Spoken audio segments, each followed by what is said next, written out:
अगर किसी जगह को सरकार सनसेट के बाद बंद कर दे और वहां एक बोर्ड लगा दे जिसमें लिखा हो entering after sunset is strictly prohibited, तो समझ लो वहां इंसान का नहीं किसी और का राज चलता है। आज की कहानी इंडिया के सबसे खौफनाक हॉन्टेड प्लेस से आती है, एक ऐसी जगह जहां लोग रात को सिर्फ आवाजें नहीं बल्कि अपना नाम पूछने से भी डरते हैं। ये कहानी है भंगर फोर्ट की, एक सच्ची जगह, एक सुना हुआ डर और एक छुपा हुआ सच जो आज तक किसी कैमरा में पूरी तरह कैप्चर नहीं हुआ। पर इस वीडियो में आप उस सच के सबसे करीब पहुंचेंगे। तो चलिए शुरू करते हैं। अराव, श्रेया, कबीर और अदिति चार दोस्त एडवेंचर व्लॉग बनाते थे। एक रात इन्होंने डिसाइड किया कि भंगर फोर्ट का रियल ट्रूथ कैप्चर करेंगे। दिन भर उन्होंने गूगल पर सर्च्ड वीडियोस देखी। सबने कहा सारा कंटेंट फेक होता है, रात में कुछ नहीं होता, बस ओवर हाइप्ड जगह है। अराव ने एक लाइन कही जो बाद में उनके लिए श्राप बन गई। उसने हंसकर बोला, जहां डर लगता है वहां ही जाने में मजा है। शाम के वक्त जब वो फोर्ट के गेट पर पहुंचे, एक अजीब सा सन्नाटा उनका स्वागत कर रहा था। कोई पंछी नहीं, कोई आवाज नहीं, बस हवा का एक ठहरा हुआ झोंका, जैसे कोई सांस रोककर उन्हें देख रहा हो। गेट के पास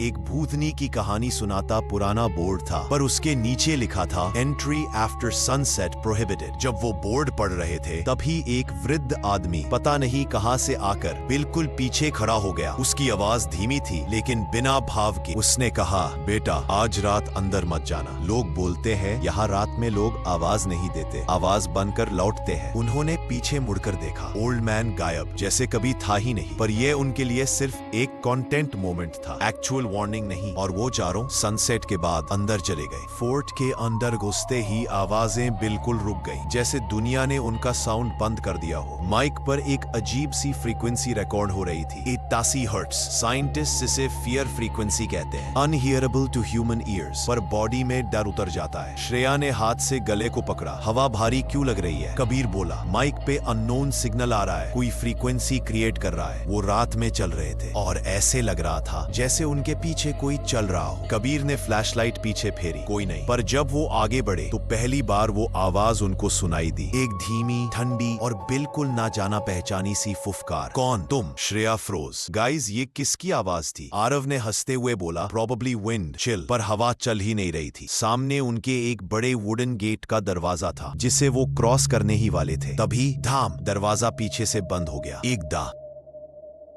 अराव कैमरा पे रिकॉर्ड करते हुए नरेशन दे रहा था। लेजेंड कहता है कि भांगड़ का श्राप एक तंत्री ने दिया था। उस समय हवा में एक अजीब सी गर्मी बढ़ गई, जैसे कोई पुरानी कहानी फिर से जिंदा हो रही हो। कहानी कुछ यूं थी, भांगड़ की राजकुमारी रत्नावती देश की सबसे सुंदर राजकुमारी मान ली जाती थी। एक जादूगर सिंघिया उसे दीवाना था। राजकुमारी ने कभी उसकी तरफ देखा भी नहीं, लेकिन सिंघिया ने सोचा या तो वो मेरी होगी या फिर किसी की नहीं। उसने काला जादू से पूरी नगरी को शापित कर दिया और जब उसका काला जादू उल्टा पड़ा तो मरते वक्त उसने कहा, इस शहर में कोई रूह चैन से नहीं रहेगी, यहाँ रात में घंटी नहीं बजेगी, बस चीखें गुजेंगी। और उस दिन से भांगड़ जिंदा शहर से एक भटकती रूह बन गया। ये कहानी नरेशन के साथ साथ फोर्ट के अंदर हवा का प्रेशर बढ़ने लगा। अदिति ने धीमे से कहा, गाइस मुझे लग रहा है कोई हमारे बीच में चल। जब वो सेंट्रल कोर्टयार्ड में पहुंचे जहाँ एक समय बाजार्स होते थे, तब उन्होंने पहली अनएक्सप्लेन चीज देखी। एक छोटी सी पत्थर की गेंद खुद ब खुद उनके सामने गिरी, जैसे किसी ने ऊपर से छोड़ा हो, लेकिन फोर्ट में कोई नहीं था। कबीर ने टॉर्च ऊपर डाली, खाली हवा। फिर टैप टैप टैप, पत्थर उनकी तरफ रोल करने लगा। खाली हवा में से एक फेंट फीमेल विस्पर आई, वापस जाओ। श्रेया ऑलमोस्ट क्राइड, मुझे लगता है कोई हमें देख रहा है। कैमरा की स्क्रीन पर एक ब्लर आया, जैसे कोई फीमेल फेस दिखकर गायब हो गया। कबीर स्लो वॉइस में बोला, गाइस ये कैमरा ग्लिच नहीं है। फोर्ट के सबसे इनर कॉरिडोर में डार्कनेस और भी गहरी थी। अदिति को लगा किसी ने उसका हाथ पकड़ा। उसने झटका दिया, कोई नहीं। आरव ने बोलना शुरू किया, चलो गाइस ये सब इल्यूजन्स हैं, लेट्स गो डीपर। तभी उस कॉरिडोर के एंड में एक औरत का सिलुएट दिखा, सफेद साया, लंबी जुल्फे और मुंह नजर नहीं आ रहा था। श्रेया ने हल्का सा बोला, रत्नावती। औरत ने धीमे से अपना सिर घुमा, पूरा चेहरा अंधेरे में था और फिर वो धीरे धीरे पीछे की तरफ हिलने लगी, जैसे उल्टा चलते हुए, और फिर हवा बनकर गायब। कबीर ने कैमरा चेक किया, फुटेज में सिर्फ एक ब्लैक फ्रेम था, वहाँ कुछ रिकॉर्ड ही नहीं हुआ। फ्लोर पर एक स्क्रैचिंग साउंड आई, जैसे कोई लकड़ी से जमीन पर कुछ लिख रहा हो। उन्होंने टॉर्च नीचे डाली और उन्होंने देखा फ्लोर पर खुद ब खुद शब्द बन रहे थे, लीव नाउ, अदिति की रूह कांप गई। Guys, I think we should leave. पर एग्जिट के रास्ते वो सेम सफेद सिलुएट खड़ी थी जो धीमे तरीके से अपनी तरफ उंगली से बुला रही थी। आरव ने विस्पर किया, guys don't react, just walk past it. उन्होंने हल्का झुककर चलना शुरू किया और तभी एक कोल्ड ब्रेथ उनके कानों के बीच से गुजरी। काओ हो तुम?